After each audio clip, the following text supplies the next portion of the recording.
Bonjour à toutes et à tous, c'est Hermès, j'espère que vous allez bien, j'espère que vous avez apprécié le live de vendredi à midi. Si vous l'avez loupé, je le remets en haut à droite. Merci pour tous vos commentaires, vos partages et vos likes, ça fait extrêmement plaisir. On va faire deux petites news aujourd'hui, il s'est pas passé grand chose.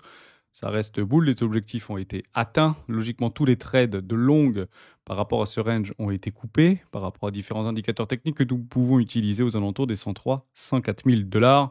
Donc maintenant, si vous vous positionnez pour essayer de trouver des longues, ça risque d'être difficile. On regardera que par rapport à nos indicateurs toutes petites time frame, notamment du 14, si oui ou non on peut agir sur ce marché ou on ne peut pas agir sur ce marché. On en parle maintenant.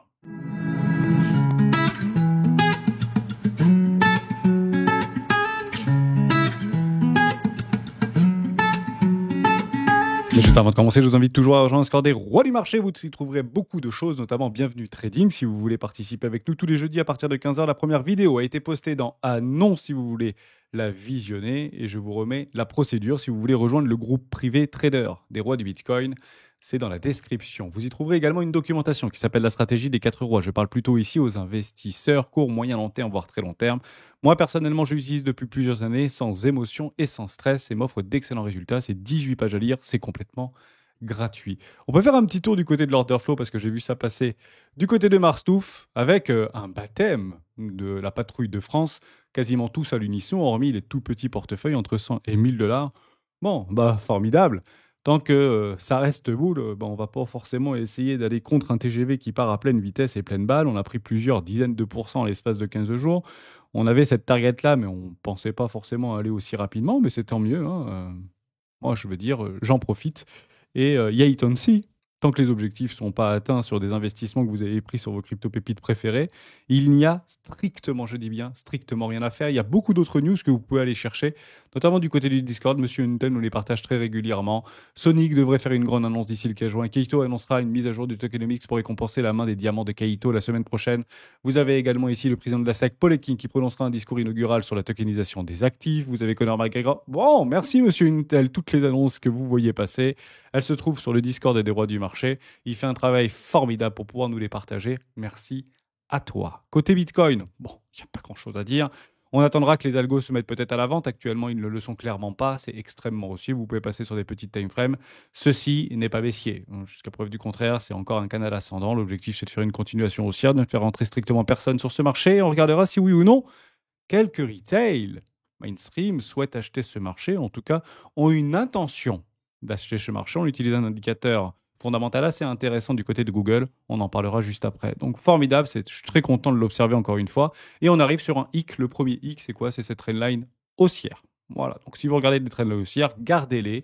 Moi, je l'utilise très régulièrement et ça me donne en fait, tout simplement des points d'appui. Donc je prends généralement et je coupe mes trades en gain ou en perte au-dessus ou en dessous de ces petites trendlines, parce que généralement, c'est là où il y a une forme de consolidation, de petite respiration de marché.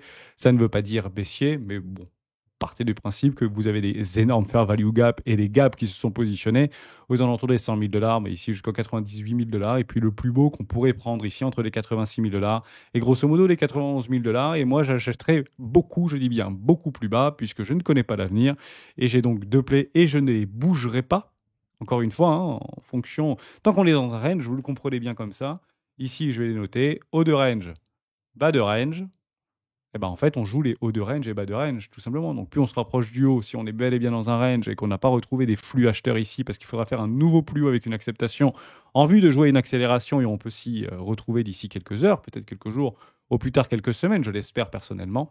Mais si ça ne se passe pas, et ben, j'irai tout simplement recharger ici sur les 80 000 $ et potentiellement sous les 74 000 $. Ça, c'est mon play sur Bitcoin. Après, ça ne veut pas dire que je ne peux pas racheter sur d'autres altcoins, bien évidemment, si j'ai des belles structures derrière des trainlines notamment. Ça, c'est du côté de Bitcoin. Du côté de l'ensemble de nos crypto-actifs préférés. Total, est-ce que c'est bon d'investir là-dedans? Non. Vous prenez l'indicateur de Twani, je vous remets d'ailleurs le lien dans la description si vous voulez vous le procurer. Ça vous donne des calls, ici investissement, TP, 110%, TP2, etc. Au moins, c'est clairement tiré de la stratégie des 4 rois. Vous posez pas de problème, vous prenez pas la tête, vous suivez ce truc-là et généralement, ça vous dit si oui ou non vous êtes dans une bonne condition d'investissement ou dans une mauvaise condition d'investissement. On est sur des TP1 ici, pas très bonne situation d'investissement. Total Market 2, exactement les mêmes choses. On arrive sur des POC, on est sur des 110%. Ceux qui n'ont pas pris des profits ici, bah, on sont en train de les prendre. C'est pas une bonne zone d'investissement. Total Market 3, même chose. C'est pas une bonne zone d'investissement. On est sur des hauts des ranges, on n'est pas en bas des ranges. Il fallait acheter beaucoup plus bas ici et on finira par y revenir. Peut-être pas à ces prix-là, mais dans cette zone-là. Côté Other, c'est ce qu'on regarde et ce que moi, personnellement, je regarde le plus. Bah, on a fait une excursion. Constellation de moyenne mobile, 20 périodes trimestrielles, c'était le bon play. Et je vous avais dit ici, malgré les nombreux commentaires assez violents, t'es complètement fou de dire à ta communauté de faire all-in dans cette zone-là, de tirer même 3 traits, etc. C'est bear market, on va se retrouver en dessous les lots, Ethereum à 800 $, etc. En fait, moi, je joue tout simplement des statistiques. Quand on est dans une situation d'extrême peur, ici, avec des targets qui sont toujours plus bas, c'est toujours plus bas, c'est toujours plus bas, je ne dis pas que ça ne peut pas arriver, mais je ne suis pas ici, moi, pour regarder les graphiques. Moi, je suis là pour investir franchement, et pas avoir du cash qui se déprécie dans 20 ans. Donc, c'est un petit peu les plays que je joue, et j'espère que là-dessus, bah, vous avez pu en profiter. Maintenant, si vous en avez profité, bah, vous prendrez vos 110% si vous suivez la stratégie 4 rois. Nous n'y sommes pas encore. On y arrivera bien avant les nouveaux plus hauts, évidemment. Donc, actuellement, investir ici, pas chouette. Est-ce que trader ici, ça peut être chouette? Je vais aller très vite parce que vous retrouvez 2 vidéos de débutants sur le trading des rois du Bitcoin. Je vous le dis en un seul coup d'œil. Toute petite time frame, 7 minutes, non. Ici, en daily, non. D'ailleurs, ça commence d'ores et déjà à diverger. Vous avez une première divergence qui vient de s'enclencher. Attention. Ici, en 40 minutes, non. Voilà. Bon, bah voilà. Je vous le dis en toute franchise. Est-ce que c'est bien d'acheter ce marché en daily, 40 minutes, horaire, tout ce que vous voulez? La réponse est non. Et vous aviez un magnifique play ici de prise de TP dans du premium.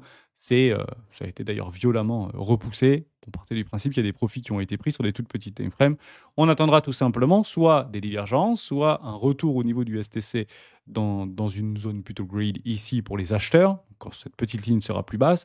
Actuellement, la réponse est non. Il y avait le play qui devait être pris par rapport à 2 magnifiques divergences haussières ici, dans cette break, pullback, boom. Et on aurait même pu le prendre avant ici, mais vous voyez bien que nous ne serions pas inquiétés puisqu'on aurait mis un stop en dessous de la petite ligne grise ici. Bon, je ne l'ai pas pris, c'était hier. Bon, je fais autre chose que d'être derrière les écrans. Surtout qu'il y a parfois des pics de volatilité du dimanche. Ça m'intéresse pas trop. Je préfère trader en semaine et on tradera d'ailleurs ensemble en live jeudi à 15h. Côté news, 2 petits trucs qui sont super intéressants. Droit de douane. Vers la fin d'une guerre commerciale, les États-Unis et la Chine vont dévoiler les détails d'un accord conclu ce week-end. Il y a 4 jours, jour pour jour, il y a les Chinois qui nous expliquaient qu'ils n'avaient aucune conversation, dialogue avec les Américains. 4 jours plus tard, on a conclu un accord, on est prêt de conclure un accord, les détails seront éventuellement exprimés. À mon avis, les détails qu'on a déjà sous les yeux, comme le dirait Donald Trump, 80% me semblent équitables, me semblent bons.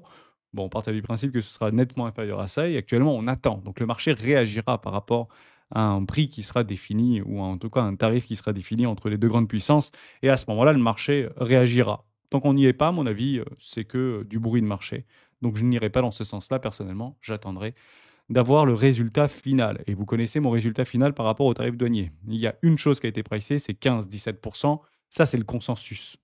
Voilà, des analystes et des économistes, notamment du côté de Wall Street. C'est un calcul de polichinelle. Vous prenez toutes les news que vous pouvez avoir, vous les concoctez, vous faites une moyenne et grosso modo, ça donne 15-17%. Si on est plus près des 10-12%, c'est très bullish pour le marché. Si on est plus près des 17, 20, 25%, ce sera très mauvais pour le marché. On se prendra une catapulte baissière dans les gencives et Bitcoin et les crypto-monnaies feront de même. Une petite chose aussi très intéressante du côté de Sam Altman, le fondateur et CEO de OpenAI, qui nous explique qu'il y aura très probablement une convergence entre l'intelligence artificielle et le coût énergétique. Ça nous rappelle bien évidemment Bitcoin. Beaucoup en parlaient. Honnêtement, je m'en fiche un petit peu parce que en réalité, on n'a pas encore ces vrais leviers de croissance vis-à-vis de l'intelligence artificielle. Mais ce qui m'intéresse réellement, moi, c'est comment vont se comporter le mainstream, les opérateurs et les investisseurs par rapport à l'intelligence artificielle dans le domaine qui me concerne principalement, les cryptoactifs.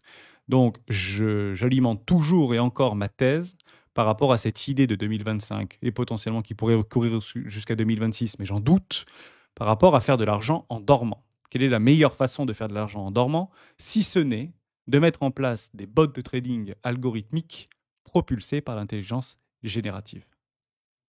Et je pense que là, nous avons la martingale. Là, nous avons la boîte de Pandore. Et elle sera là et elle sera vendue comme ça, vers une perfection bien plus haute que les humains et tous les bots de trading qui coûtent des centaines de milliers de dollars par an vis-à-vis de Aladdin, qui a été créé par BlackRock et qu'on peut d'ailleurs utiliser. Ça coûte 65, je ne sais plus comment c'est, mais je crois que 60 000 ou 65 000 euros par an pour avoir une partie des informations qu'il peut donner ou on décolle qu'il peut donner. Partez du principe que quasiment gratuitement, aujourd'hui, les jeunes peut créer des bots de trading générés par AI, par l'IA, directement sur des plays, sur TradingView, etc. Et je pense que ça, c'est une révolution qui va très probablement nous plonger le monde de la crypto-monnaie dans le prochain bear market, puisque c'est trop beau pour être vrai. Effectivement, faire de l'argent en dormant à plusieurs dizaines de pourcents par semaine, ça ne peut logiquement pas durer. Et c'est là-dessus que je vais, en fait, moi, me concentrer. Je pense que ce sera le narratif, clairement, de 2025. Bot de trading algorithmique propulsé par IA. Point barre. Et je pense que tous les exchanges centralisés offshore, BitGate, Binix, OKEx, Bybit, etc., Binance, sur certains pays, vont le proposer et vont le marketer comme jamais. Dès que vous commencez à avoir ce type de choses qui commencent vraiment à pulluler sur les différents échangeurs, pensez à moi, envoyez-moi un message et partez du principe qu'on doublera derrière probablement, mais après c'est l'effondrement final. Côté, je voulais voir quoi de... Oui, côté... influence fondamentale mainstream. Buy Bitcoin, buy crypto. Est-ce qu'aujourd'hui les retails sont de la partie? La réponse est clairement non. Voilà, donc tant que ça bouge pas, on peut continuer à monter. Il ne faut pas aller beaucoup plus loin, vous savez, pour regarder si c'est baissier, si c'est haussier. Vous regardez les bougies qui sont vertes, ça fait plusieurs dizaines de pourcents en l'espace de 2 semaines. Bon, ma foi, tant qu'ils ne sont pas là encore, ça devrait arriver, et c'est eux, généralement, qui viennent nous solder nos wallets par rapport à des ventes que nous aurons pris dans nos TP que nous aurions soigneusement sélectionnés. Côté Ethereum, ETF Bitcoin, on fera Ethereum juste après, 321 millions sur la chaîne vendredi, ça va s'accélérer. On est très loin encore des 150 milliards. Donc honnêtement, je dis Viligange, les TP ont été pris. Je parle sur du trading très court terme, 7 minutes ici, ou des swings qu'on a pris aux alentours des 77 000, 75 000 dollars. Moi, j'ai coupé tous mes trades Bitcoin ici. Ils n'étaient pas très, très gros pour être tout à fait franc avec vous, mais je les ai pris parce que la situation était quand même tellement pessimiste que c'est à ce moment-là qu'il faut généralement pouvoir agir sur ce marché. Donc je pense que je ne suis pas le seul à avoir coupé beaucoup de trades sur les 103 000 dollars. Attendons la gros, maintenant. Il faut attendre les gros. Les gros, ils ne sont pas encore arrivés. Hein. Ils arriveront où, les gros, en réalité? Prenez par exemple Ethereum. Je trouve ça intéressant d'aller le regarder. On ne l'a pas encore vu. Il y a eu quelques inflows, d'ailleurs, du côté de Ethereum ici, des 7 millions de dollars, du côté de BlackRock. Et on arrive sur quoi? On arrive sur un pic. Alors, c'est un petit peu illisible, mais si vous avez l'habitude, vous le comprenez. Vous prenez les grandes trendlines. Ici, par rapport à notre canal descendant, on a fait une déviation, manipulation, réintégration, objectif à aller chercher sur les moyennes et on est pile dessus. C'est chirurgical, on ne peut pas faire mieux. C'est très clairement ici, vous voyez que ça bute. C'est le but. Ici, on casse, petit pullback, on va chercher one shot. Et si on casse ça, on ira chercher one shot. 3500 dollars. Où est-ce que les gros se positionnent généralement? Dans les extrêmes, les faiseurs de marché, ou sinon dans cette magnifique boîte de Pandore jaune. Le jour où on se retrouve là-dedans, c'est pas baissier. Si on fait quelque chose comme ça, je m'en fous, on peut faire des loopings, supérieur avant, supérieur arrière. Le jour où on se retrouve là-dedans, je veux voir un canal ascendant, et derrière, c'est pour l'accélération finale. Et quand je vous dis accélération finale, c'est des bougies de 20 à 30% par jour. Tant qu'on n'est pas là, les très gros ne viendront pas. Très clairement, parce qu'on relancerait des flux acheteurs ici, clairement, on relance des flux acheteurs et on va chercher des vaccins étendus. Tout spéculateur qui se respecte n'a qu'une seule obsession: bloquer du capital un minimum de temps pour un maximum de performance. Bloquer du capital maintenant, ce n'est pas rationnel. Voilà. Prendre du capital pour le bloquer ici par rapport à une réintégration vis-à-vis de notre magnifique trend ici sur les 1750 dollars qu'on avait clairement identifié pour prendre un play jusqu'au retour à une moyenne par rapport à une énorme poche ici de volume profile, ça c'est rationnel. Donc prenez des profits, le trade a été pris, on boucle. Si vous êtes swing à ce moment-là, vous attendez des mois et on ira chercher beaucoup plus haut et partez du principe que ici, s'il vous plaît, ne soyez pas baissier parce qu'à mon avis, ce ne sera pas un piège. Et si ce l'est, à ce moment-là, on verra quoi? Réintégration. Trend pullback, donc je ne sais pas comment on pourrait les définir. On aura des trends, des nouvelles trends probablement à ce moment-là. On les regardera et on jouera quoi? Le bear market. Et on a des time frames temporels ici pour octobre-novembre 2025. D'ici là, c'est boule. Je ne vois strictement rien. Les algos, c'est boule, boule, boule, boule, boule. Le retail, il est pas là, pas là, pas là, pas là. On attend qu'il arrive, on doublera et on se cassera. Merci de m'avoir écouté. On se retrouve demain dans une prochaine vidéo des rois du Bitcoin. Ciao.